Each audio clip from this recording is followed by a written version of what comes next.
अम्मा बाद अस्तगफिरुल्लाह ली व लकुम। તમામ તારીફ અને હમદો સનાને લાયક એ પાક પરવરદિગાર છે કે જેણે ઇન્સાનોને એટલી નેમતો અતા કરી કે જેની ગણતરી શક્ય નથી. જાહેરી નેમતો, બાતિની નેમતો, એ નેમતો કે જેને જોઈ શકાય, જેને દેખાડી શકાય, એ પણ ઇન્સાન પાસે પુષ્કળ પ્રમાણમાં છે. અને એ નેમતો કે જેને બતાવી ના શકાય, મહેસૂસ કરી શકાય, એવી નેમતો પણ ખુદાએ ઇન્સાનને અનહદ અતા કરી છે. આ નેમતોનો શુક્ર અદા કરવો બંદાની જવાબદારી. આ નેમતોને એ રસ્તા ઉપર વાપરવી કે જ્યાં ખુદાની મરજી હોય, આ ઇન્સાનની જવાબદારી છે. દુરૂદ સલામ થાય મુહમ્મદ અને આલે મુહમ્મદ ઉપર.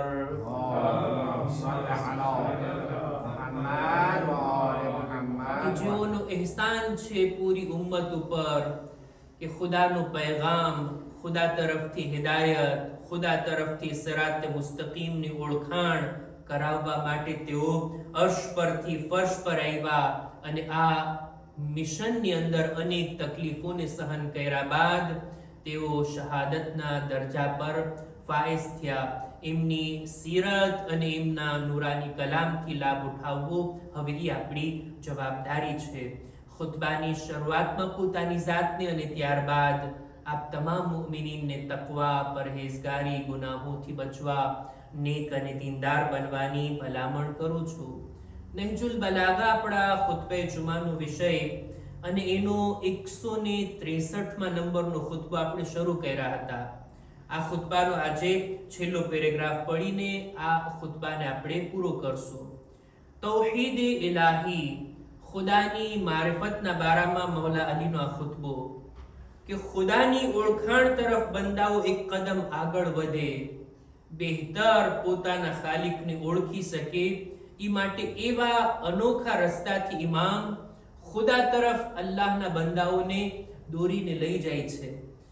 ખુદાની જાત કેવી છે, ખુદા કેવો છે, એના વિશે આપણે માહિતી નથી મેળવી શકતા. આપણા દિલો દિમાગમાં એટલી ગુંજાઈશ જ નથી કે આપણે ખુદાની જાતને ઓળખી શકીએ. હા, ખુદાની સિફાત, એના સુધી આપણે પહોંચવું આપણી હદ સુધી શક્ય છે.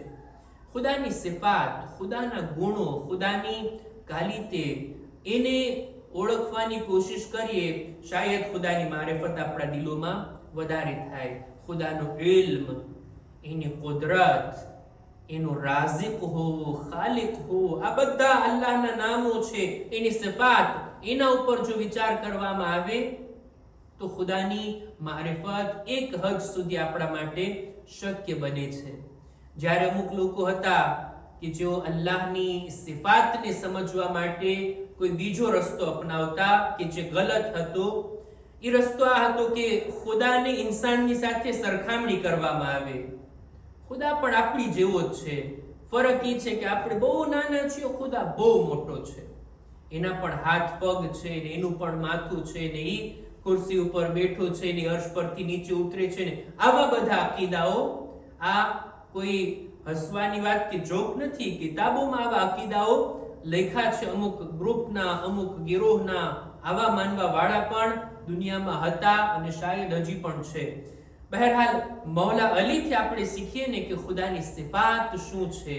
આ ખુતબાની અંદર મૌલા અલી બહુ ટૂંકમાં પણ બહુ સારી રીતના આપણું ધ્યાન દોરવી ગયા.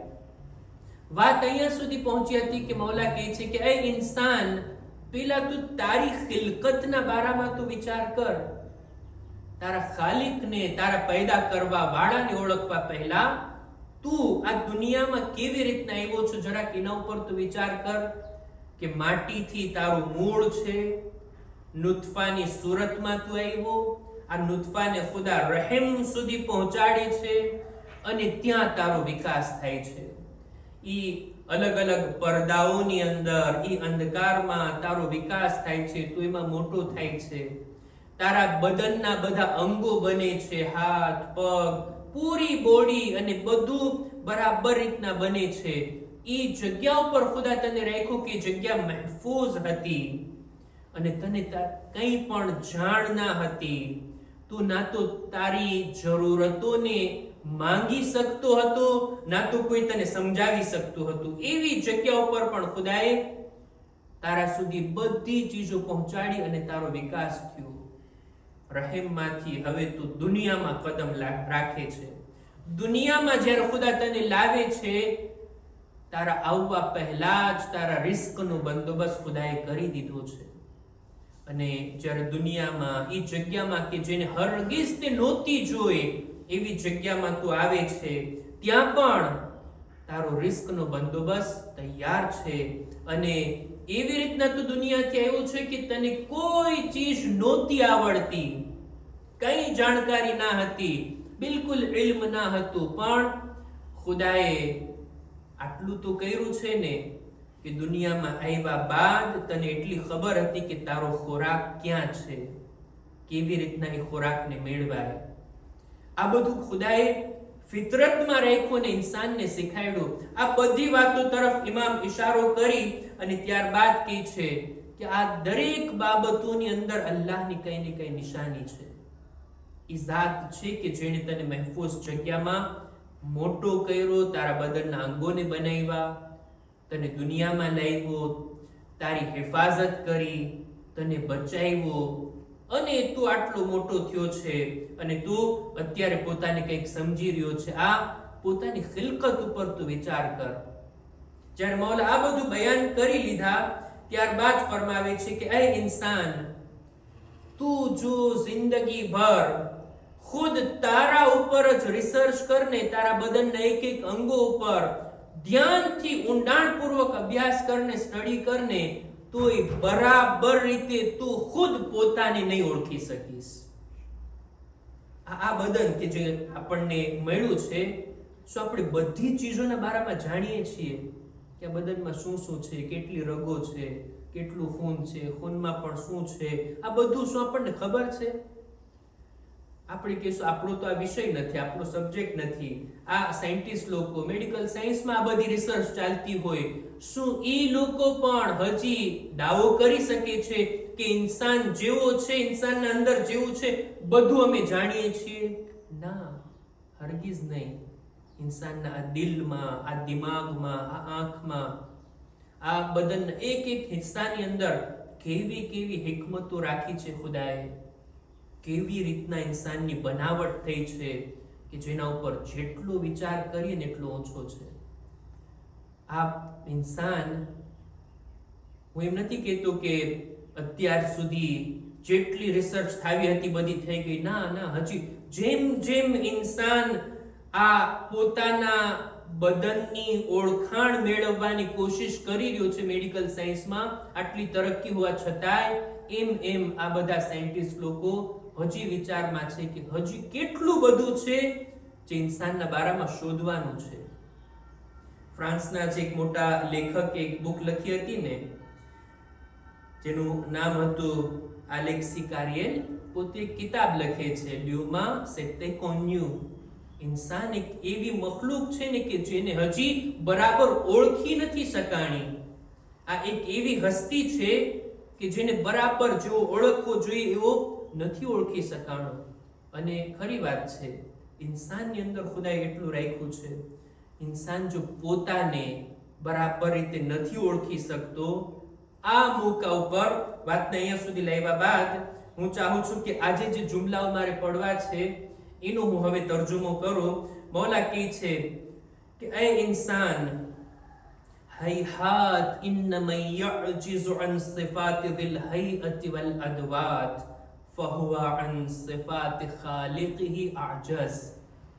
જો ઇન્સાન આ પોતાના નાનકડા એવા બદન કે જેની એક લિમિટ છે, જેની એક સીમા છે, આ બદનને સમજવામાં હજી સક્ષમ નથી, હજી સરખી રીતના પોતાના બદનને નથી ઓળખી શક્યો, એ આ બદનના પેદા કરવા વાળાને પૂરેપૂરો કેવી રીતના ઓળખી શકે?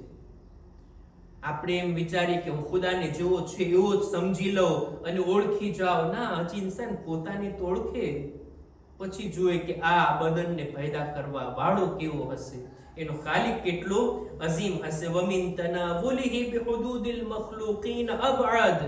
ઇન્સાન પોતાની સરખામણી કરીને જો ખુદાને ઓળખે તો એ હરગીઝ ઓળખી નથી શકવાનો, બલકે આ રીતના જુએ ખુદાની સિફાત, ખુદાએ કેવી રીતના મારી ખિલકત કરી, એનાથી ખુદાના અઝમતને જાણે આ ખાલિક કેટલું અઝીમ હશે, કેટલું કુદરતમંદ હશે, શું એનું ઇલ્મ અને શું એની હિકમત હશે કે એને આવી બહેતરીન મખલૂકને પેદા કરી. એમને એમ નથી કે ખુદા ઇન્સાનને પેદા કર્યા બાદ ખુદ પોતાની જાતને મુબારકબાદ આપીને કહે છે ફતબારકલ્લાહુ અહસનુલ ખાલિકીન. બેશક બાબરકત છે એ જાત જેણે આ બહેતરીન મખલૂકને પેદા કરી, બહેતરીન પેદા કરવા વાળો છે. બહરહાલ આ એક તરીકો છે ખુદાની મારિફતનો, તે આ કે અલ્લાહની સિફાતને જેમ બની શકે એટલા ઊંડાણથી સમજવામાં આવે અને ઓળખવામાં આવે. શાયદ ખુદાની મારિફત તરફ આપણા દરવાજા ખુલી જાય, આપણા દિલો દિમાગના દરવાજા ખુલી જાય અને ખુદાને બહેતર તરીકાથી ઓળખી અને એની ઇબાદત કરી શકીએ, એના હુકમનું પાલન કરી શકીએ. વાતને અહીંયા જ પૂરી કરતા હવે 2 જુમાની ગેરહાજરી બાદ ફરી પાછો આપ લોકોની દરમિયાન હાજર થઈશ ઇન્શાઅલ્લાહ. ત્યારે આપણે નહજુલ બલાગાના જ કોઈ ખુતબાને લઈ અને આગળ વધશું. ઇસ્લામી વર્ષનો છેલ્લો જુમા છે અને વિચારવાની બાબત છે કે આપણે આખા આ વર્ષની અંદર ખુદાથી કેટલા નજદીક થયા, રસૂલ અને અહેલે બેત રસૂલથી આપણે કેટલા કરીબ થયા. દેખીતી વાત છે આ હસ્તીઓથી કરીબ થવું, નજદીક થવું, ફિઝિકલી આપણે નજદીક નથી થવાનું કે આપણે જઈને આ હસ્તીઓની નૂરાની કબ્રની પાસે જઈને રહેવા લાગીએ. રસૂલુલ્લાહની કબ્ર પાસે ઊભો હો એટલે હું રસૂલે ખુદાથી વધારે નજદીક, હું કરબલા અને નજફ ચાલ્યો જાઉં એટલે શું હું ઇમામથી વધારે નજદીક થઈ ગયો? હા, મેં ફિઝિકલી પોતાને પહોંચાડી લીધો, પણ રૂહાની રસ્તાથી, રૂહાનિયતથી અને માનવિયતથી હું એમનાથી કેટલો નજદીક. જો એમના બતાવેલા રસ્તા પર હું બરાબર ચાલતો હોઉં ને તો હજારો કિલોમીટર દૂર હોવા છતાંય હું એમનાથી નજદીક કહેવાઈશ. ઇમામ જો મારા કામોથી રાજી હશે ને, ભલે હું એમના કબ્રથી છેટે છું પણ હું ઇમામથી નજદીક કહેવાઈશ. આ છે એમનાથી કરીબ અને નજદીક હોવાનો મતલબ. જનાબી ઉવૈસે કરની ક્યારે રસૂલ ખુદાથી મળ્યા નહોતા, મદીનામાં રહેતા પણ નહોતા, દૂર રહેતા હતા, જોયા પણ નથી, એમ છતાંય રસૂલ ખુદા ઉવૈસે કરનીથી રાજી હતા. એટલા રાજી હતા કે યમન તરફથી હવા આવતી તો રસૂલ ખુદા કહેતા કે મને ઉવૈસે કરનીના ઈમાનની ખુશ્બુ આવી રહી છે. રૂહાનિયતથી આપણે નજદીક થઈએ, એમની તાલીમાતથી આપણે એમનાથી કરીબ થઈએ કે જે ખુદાથી કરીબ થવાનો એક રસ્તો છે. અને સાથોસાથ આવનારા દિવસો આવી રહ્યા છે, અઝાદારીના દિવસો, માહે મુહર્રમના દિવસો, કે જેની અંદર અહેલે બેતની પ્રત્યેની લાગણી વધી જાય છે. આપણે અહેલે બેતના ગમમાં શામિલ થઈએ છીએ, એમને પુરસો આપવાની સાથોસાથ એમના પૈગામ અને મેસેજને પણ આપણે આપણી જિંદગીમાં ઉતારીએ, દિલ ખોલીને અઝાદારી કરીએ, અઝાદારોની ખિદમત કરીએ, ખુદ અઝાદારીની આપણે ખિદમત કરીએ અને આ વહેતા દરિયાની અંદર આપણે શામિલ થઈએ. અઝાદારી એક એવી હકીકત, એક એવા મિશનનું નામ છે કે જે આટલા વર્ષો બાદ જારી અને સારી છે. આપણે નહોતા પણ અઝાદારી હતી, આપણે દુનિયાથી ચાલ્યા જાશું તો પણ અઝાદારી હશે.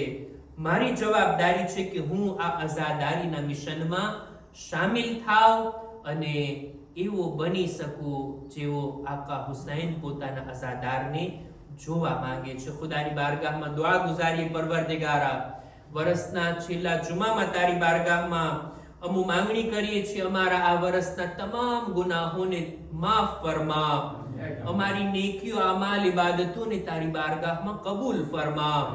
ખુદાયા અમારા મા બાપની મગફિરત ફરમા, અમારી ઔલાદને નેક તૌફીક અતા કર, અમારા બીમારોને શિફા નસીબ કર. ખુદાયા દરેક મુમિનીન મુમિનાતની જાન, માલ, ઇઝ્ઝત, આબરૂની હિફાજત ફરમા. ज़माना इमामना ज़ुहूर मा ताजील फरमा. અમારો શુમાર એમના સાથીઓમાં કર. રબ્બના તકબ્બલ મિન્ના ઇન્નકા અંતસ સમીઉલ અલીમ.